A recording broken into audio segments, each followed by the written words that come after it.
Good morning, and welcome to the 5 a.m. Miracle, episode number 594. Purposeful Productivity, How to Add Meaning to Your Daily Habits. I am Jeff Sanders, and you have reached the podcast that is dedicated to dominating your day before breakfast. I am a keynote speaker and corporate trainer, and to learn more about those options, head over to jeffsanders.com/speaking. Now, in the episode this week, I'll break down what it means to do meaningful work, what's included in my new 4-part habit alignment framework, and how to leverage purposeful productivity strategies each and every day. Let's dig in.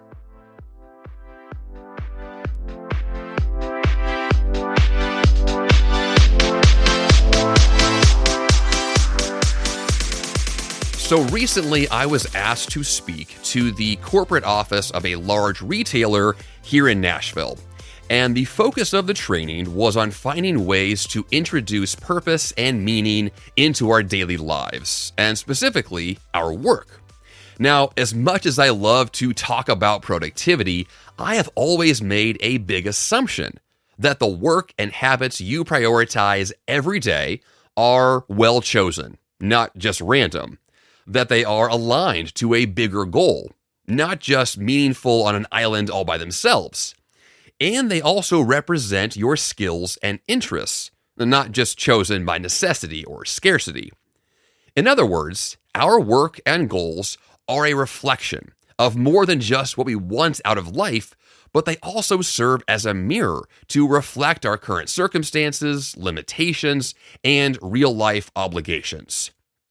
All that to say, sometimes we choose goals because we want to, and sometimes because we have to. And the difference is the story of our lives. And it's incredibly important to clarify what it means to do purposeful work so that we can strive to do it more often. And so this week, I want to break down what true purpose means in productivity, and specifically how to add more meaning and value to the current daily habits you have today, as well as your future habits for your future goals and big projects. So let's begin this conversation with part 1 and discuss what it means to do meaningful work. When preparing for the speech that I gave, as well as for this episode, I was really tasked with this difficult question of what is work itself? And then specifically from there, how can you add value to something that seems so objectively neutral? Which I'll get to in a second. So let's ask this question right away. What is work? What is it that you do? What is the role that you serve in the larger organization that you work for? Even if you work for yourself. With those questions in mind, I have to think that work itself is something that we do that's tied to something that is important to us. Whether that is just a paycheck we receive, or it's value that we provide to someone else, or we're in service of our customers or our community, we are doing work, kind of in quotes, to achieve an objective. My daughters go to a Montessori school, and in the Montessori method, work is defined for the kids. Their work is play, and they learn through doing their different activities, their different workstations, and with each one of them, they can engage in something new, learn something about themselves and their friends, and they work together to solve these different challenges, and they play in the process. So for them, work is play, and play is work. But in the context of what we do for our jobs, for our careers, most of us don't define our work as play. Some of us may. I find a lot of the work that I do to be playful and fun. Recording a podcast can be a lot of fun. But in general, work has this negative connotation. It has this feeling of drudgery or obligation, responsibility. Work becomes this thing that we have to do, that we are forced into. And yet, work is potentially a lot of fun. It's potentially a joyful experience if we bring that to the table. Which brings me to the question of neutrality. Tasks themselves, individual actions that we take, are actually neutral. Yes, they have a desired outcome we're trying to achieve, but they don't have emotion. Tasks and checkboxes and things to do on a list are not emotional. We assign value to them, but they themselves do not bring to the table anything of an emotional stance. So in the context of doing work for a bigger purpose, your work is meaningful or not based upon what it adds up to, the grander purpose that it serves. The task itself might be on an island, might feel isolated, but in reality, if the task is tied to something bigger, which this is the theme of the entire episode this week, if the task is tied to something bigger, it has meaning, it has value because it's serving a bigger purpose. It's going somewhere. It's taking you on a journey. It's not just a random thing to do. It's an important piece of a larger puzzle. So our goal is to strive for more meaningful work, which then begs that question once again, what do you do? What grander purpose are you working towards? How can you transform your work to align to a goal that deeply inspires you? I would love for you to strive for more meaningful work, to actually say what I do is not just a job, that what I do is a part of who I am. And even if my job title changes, my employer changes, my career changes, my industry is a radical shift, regardless of the actual tangible day-to-day work, what you do is in service of something bigger. What you do every day is more of a personal mission to add value in whatever way you define that to exist. So ultimately, we assign value and emotion to all the things that we do. And your experience with any task will change based upon your perception of the value that task provides, whether it's positive or negative. And to really make this practical with a down-home example, laundry, something that I discuss on this podcast more than most things. I use laundry as a great example, partly because I do laundry every single day in my house, and we have to ask the question, well, why? And beyond just why, is laundry itself meaningful? Or is it just a chore? So in my life, laundry has always been a chore. It's a thing to do, and I choose to do it because I prefer to have clean clothes, both for myself and for my wife and for my girls. I would like our family to wear clean clothes. Very simple. Like, being clean is better than being dirty. At least that's my perception. That's the emotional state that I bring to it. Doing laundry, once again, is neutral. You don't have to do it. Choosing to clean your clothes, choosing the value of cleanliness is a choice. And so then all of a sudden it changes the conversation. If I am opting into this and believe that doing my laundry is a choice, well, then it's because I believe it has value. And I'm assigning that value to the task to say, this is more than a chore to me. This is something that adds value to my life and to the lives of those who I love. And so all of a sudden, it's not just a thing to do. Laundry is now something more. It's serving a grander purpose. And that grander purpose, at least from my perspective, is that laundry is allowing me to serve my family, as well as myself. My clothes are included. But it's allowing me to do something in service of myself and others, to make our family and our home a better place. Laundry is neutral. The task of washing your clothes does not have value by itself, but it does when you ask the question, what's the QBQ? The question behind the question, the why behind the why. What are we doing? Why are we doing it? What is the grander purpose behind all of these things that we claim we quote unquote have to do or must do or feels obligatory to do? And it sounds like a lot of semantics. It sounds like a lot of words to say, Jeff, it's just laundry, move on. But the reality is it's not, unless it is. And that's kind of the point of the entire conversation, is that our lives are filled with tasks just like this one and thousands of others. And whether or not you choose to bring value to the table, whether or not you choose to assign a bigger, grander purpose to an individual task is a choice. And so, yes, you can say, Jeff, it's just laundry. Or you can say, no. This is a lot more than that. This actually means something to me. Let's take this a little bit further here. The best case scenario to bring together all of these possibilities, the most productive and fulfilled people will spend as much of their time as possible working to fulfill a grander purpose, not just through their work or their day jobs, but through each and every task that they choose to opt into every day.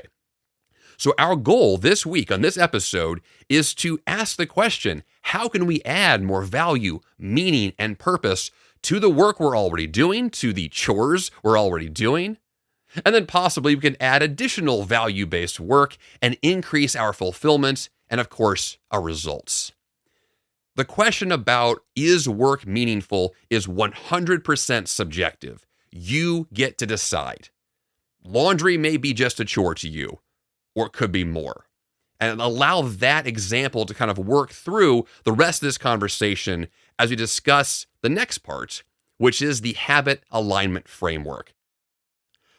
So when I was preparing to deliver this content and really asking the question, how are all of these things connected? Our daily choices, the habits we have, the goals that we have, how are these things truly connected in a way that will allow us to conceptualize and really be concrete about what we care about and how our daily actions reflect our values? And so the habit alignment framework that I developed has 4 parts: values, goals, purpose, and habits. And each of these concepts are interconnected. You can work through them in order or in reverse order and reverse engineer your current habits. But either way, all of the alignment that exists through these concepts will really highlight whether the work that you do each and every day, whether your habits are aligned to something bigger or not.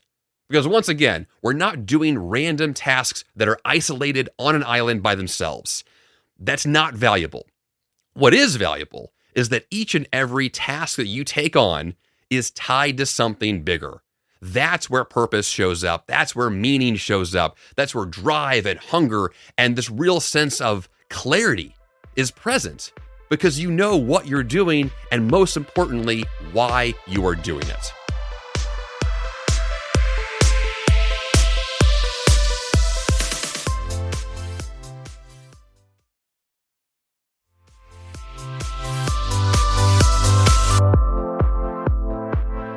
So the first part of the habit alignment framework are values and motivations. To define values more specifically, values are fundamental beliefs about what you consider to be right and important, versus motivations, which are internal forces that drive your actions. Now, I have a combined definition of these two together I think really speaks to this conversation. So values and motivations combined are internal desires to act on what compels you to do great work. That to me speaks volumes. Our internal desires to do great work. Where do they come from? Why do we care? And how does that lead to the actions that we take and the choices that we make? So examples here. In your personal life, examples of values may be your health, relationship, adventure, exploration, creativity, all these wonderful examples of things you care about that lead to personal goals. In your professional life, that could include influence, service, problem solving, resolving conflict, interpersonal connection, boosting your resume, any and all of these things that you care about because they are tied to values that are personal to you. So to apply this more specifically, you may ask the question, well, what truly motivates me? What do I actually value? What lights me up? I love the question of what are you drawn to? And I really ask that question with the example of a magnet. I always think about what is sucking me in. What do I feel like I cannot escape because I just get brought back to it again and again and again? In my life, there are very clear examples of things that I just can't ignore. They really do suck me in like a big magnet saying, no, Jeff, this is part of your life. Do not ignore this. Go do this more. Versus other parts of my life, if I try to force it, it's as if the magnet's in the opposite direction. It's repelling me against it. And from that perspective, ask the question, for your values and motivations, what are you naturally drawn to? Because those types of examples really highlight who you are as a person and what those internal desires are to do that great work you're striving to do. Now, part two of the framework are your goals. And goals are an expression of your values, a specific and aspirational mission that is tied to something you want to see achieved that directly originates from the values you have. So examples there. Imagine that you value health. So you may set a goal to lose 40 pounds. Or you are motivated by creativity. So you set a goal to launch a YouTube channel to share your creations with the world. Or maybe you value generosity. So you set a goal to teach and help others to break into your industry and succeed financially. Right? There are millions of examples of these things where you could say, because I value X, therefore I have set a goal to, as an expression of those values, to really do something that matters to me. So as a direct application, based upon your values and motivations, what current personal or professional goals are you striving to accomplish?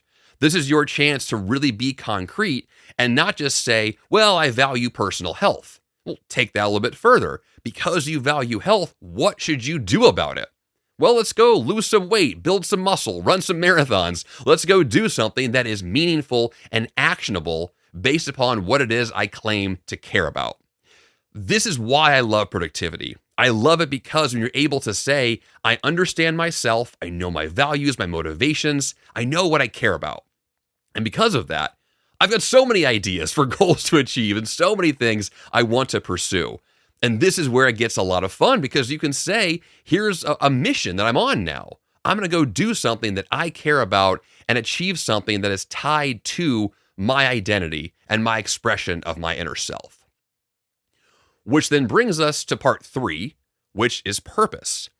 And your purpose, of course, is your why. It's your reason for taking on a specific action or achieving a specific goal.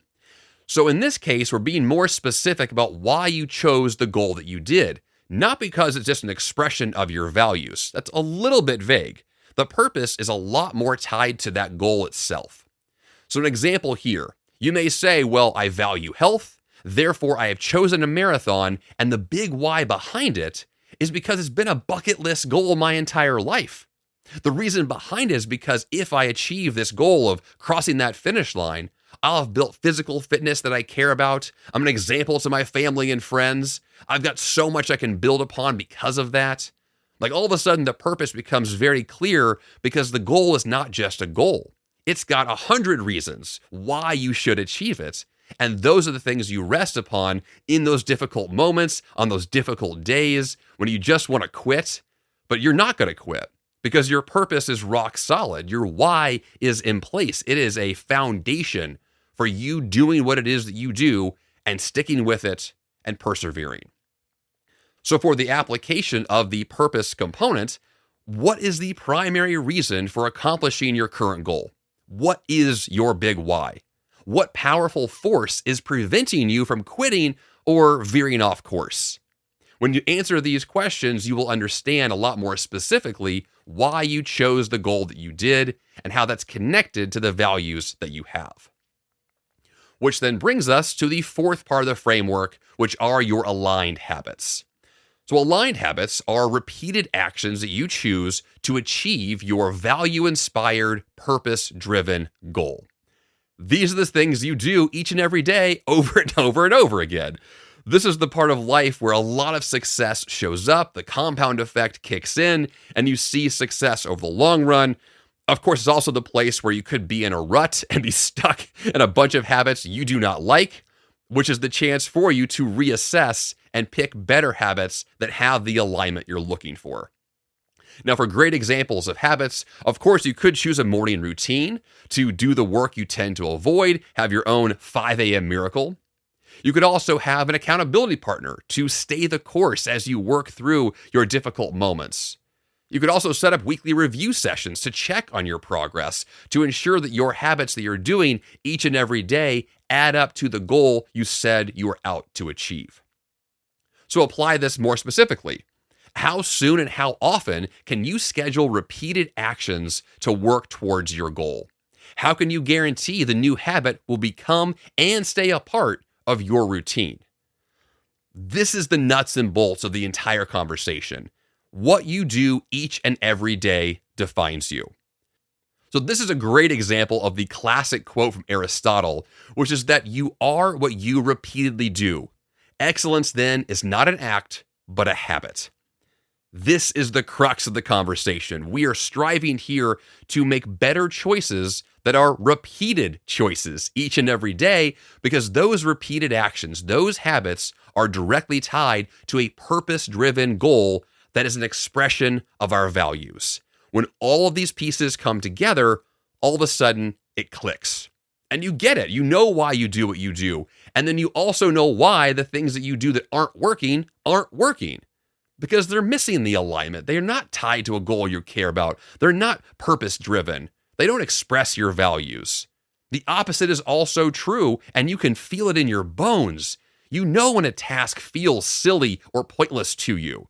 And so the goal of this is to figure out how to change to create this alignment so you have more of that positive expression more often. Now let's bring this home with a lot more examples, real clear examples to see the 4 parts of the habit alignment framework in action. I'll go back to the example of a marathon. So if you value health and competition and personal growth, you could say then, well, my goal is to run the Boston Marathon next year. And the purpose behind that is to achieve a lifelong bucket list goal. And my aligned habits are to run before work on most days with long runs on the weekend. Now let's pause for a second and ask the question, what if I told you that I found a person who was running every single morning and they chose to run, but there was no marathon on the calendar? There was no real purpose behind the running besides this vague sense of being healthy.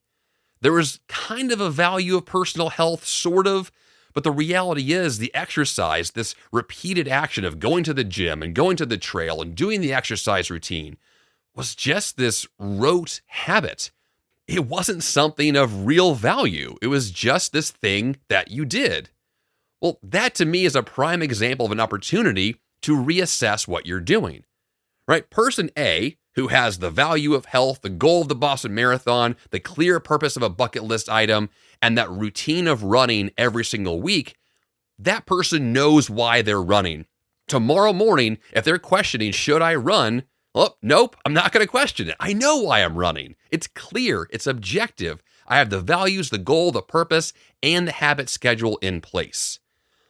But if you're missing any of those components, and yet you're still doing a habit, you're still going for a run, okay, you're still getting benefits, but you're missing the connection.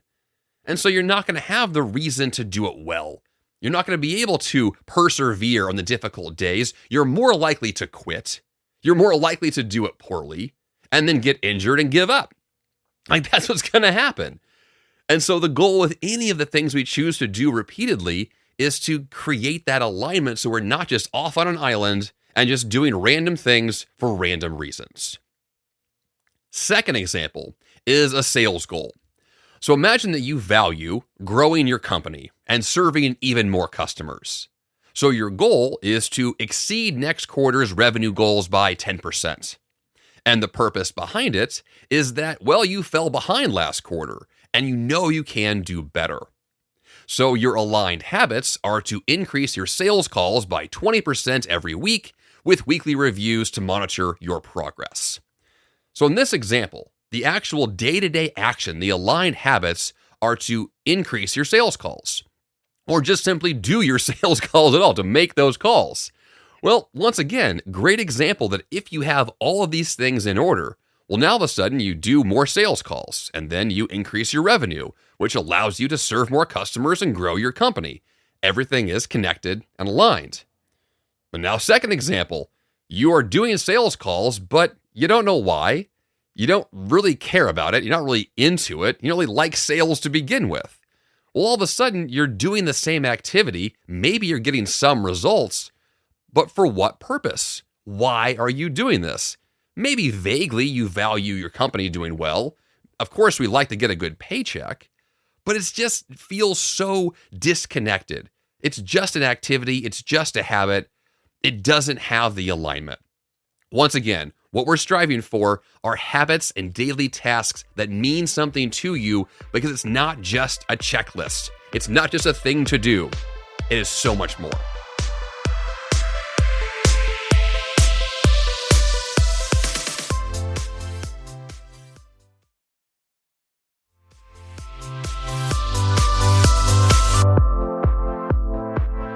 Third example is retirement.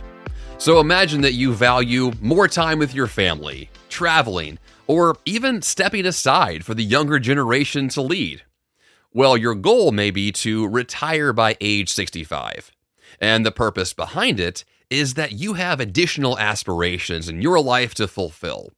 Well, your aligned habits may be to set up increasing monthly contributions to your own retirement accounts. Now, you may say, well, as a simple example, most people tend to have these things already in place. The goal is pretty obvious. Of course, I want to retire and travel. That seems very clear. But is it?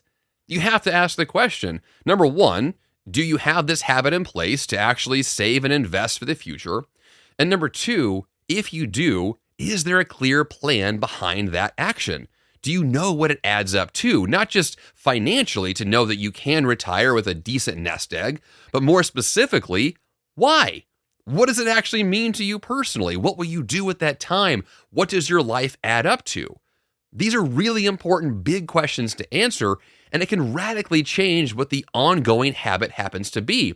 Maybe because of your clear values and goal and purpose, you will change your habits. You will increase your contributions more, or decrease them, or stay the course. Whatever the case may be, the more clarity you have on all of these components, the more likely you are to then choose the right ongoing habits to reflect where you truly are. Two more examples. Number 4 is team culture. So imagine that you value relationships, communication, or team performance. So your goal may be to solve ongoing personnel conflicts within your team. The purpose behind it is that we do our best work when we're surrounded by people we love, trust, and respect. And of course, we all struggle when we're not on the same page. So our aligned habits may be to send thank you notes often to our team members, to foster personal connections outside of work. In other words, we're trying to be happy with those around us. Now, once again, you may say, well, this seems fairly obvious. Of course, I want to like my coworkers. But why? Like, what's the reason behind it? What is the QBQ, question behind the question? Reverse engineer this. Okay, so you get along with your team well. For what purpose? What's the goal behind it? Are you trying to improve it? Stay the course? Are things getting worse that need to turn around? Once again, ask and answer these fairly simple questions, and I believe it will change how you interact each and every day. Fifth example would be a promotion at work. So imagine that you value professional growth, influence, and making a big impact, where your goal is then to get the promotion you've always dreamed of. And your purpose behind it is to leverage your talents to positively influence even more people at a higher level. So your aligned habits would be to consistently volunteer to do the work that no one else wants to do, and of course, get yourself involved in a lot more professional development training. Now, lots of us go to work every day, and we do a really good job, but you have to ask the question, do a good job for what reason? Is it just for a paycheck? That could work. Is it for a promotion? Well, let's get more specific then. Promotion to what job title? At what company? To serve what people? Who are those you're out to impact and influence and improve their lives? All of a sudden, the same work you're doing each and every day to grow your career can radically shift what you do every day because the specific goals are changing. Your values and motivations are more clarified. We're striving for clarity at every level, and the more clarity we have, the more that our habits will change because of that. So these are all fairly straightforward examples, but that's exactly why I chose them. These are things that most of us do all the time, and we make assumptions. We take them for granted. We just assume that because we do X, Y, Z, well, of course it's tied to this fairly clear goal and value and purpose. But is it? Reverse engineer your current habits. Ask yourself, what do you consistently do? Why do you prioritize these habits? What goals are these habits accomplishing? And then what or whose values are attached to these habits? These questions will change your response. They will change how you interact each and every day. I fully believe it, because the more clarity you have, the more likely you are to change your behavior. All that in mind, let's now go to part 3, which is to leverage productivity strategies with purpose in mind. When I imagine the best productivity strategies, I'm always asking the question, what does this make possible?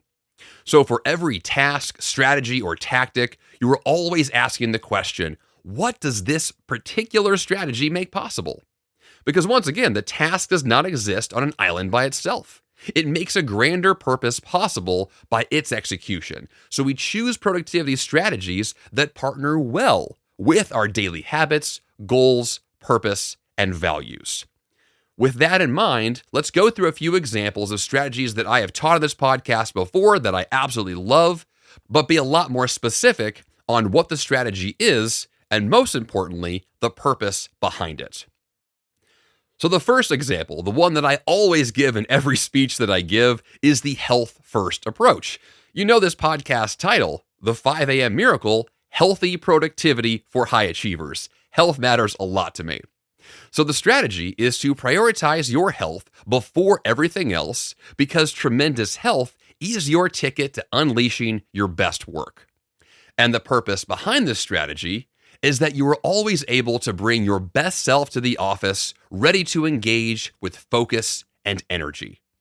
In other words, you're saying, I'm not just going to be healthy for the sake of being healthy.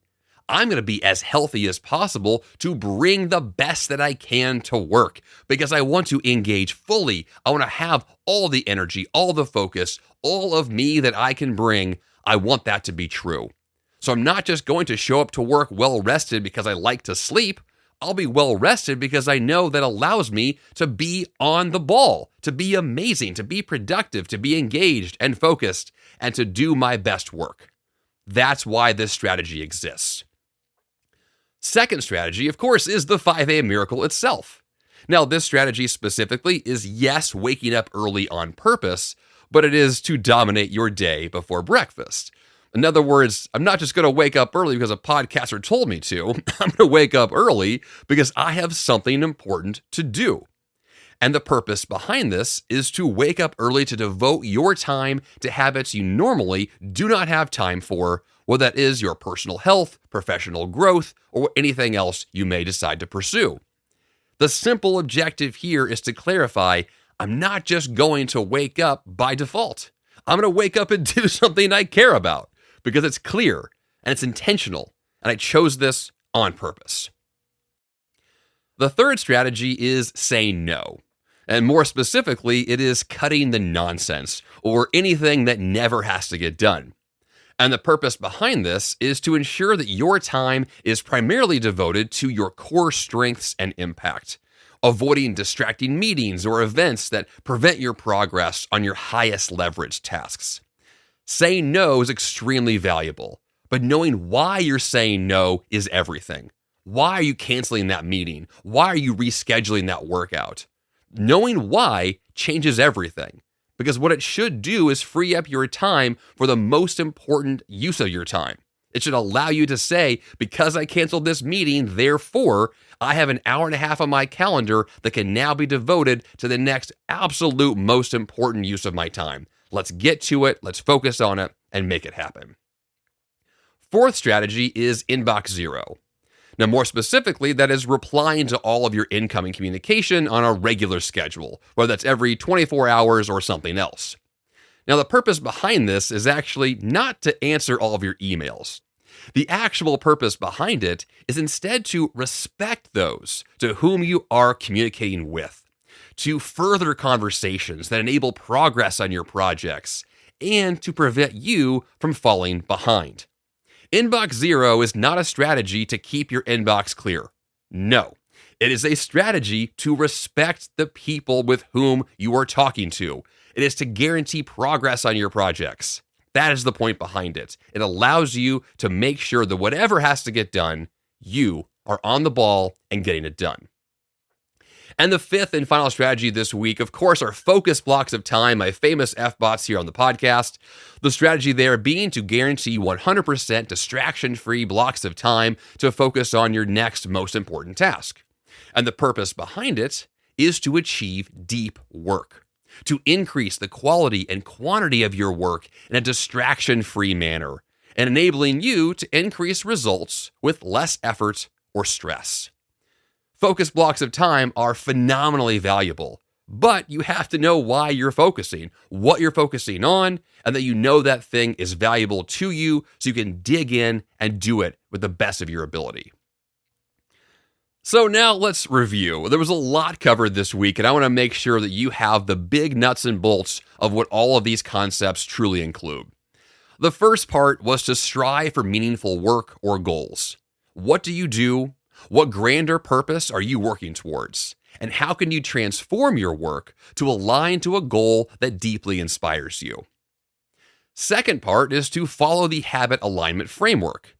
First, your values and motivations, the internal desires to act on what compels you to do great work. Second, your goals, expressions of your values, specific and aspirational missions.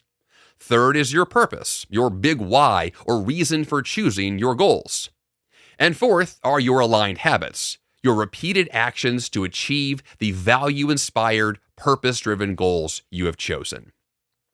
And then part 3 is to leverage productivity strategies with purpose in mind. Once again, for every task, strategy, or tactic, always ask, what does this make possible? And then choose strategies that partner well with your daily habits, goals, purpose, and values.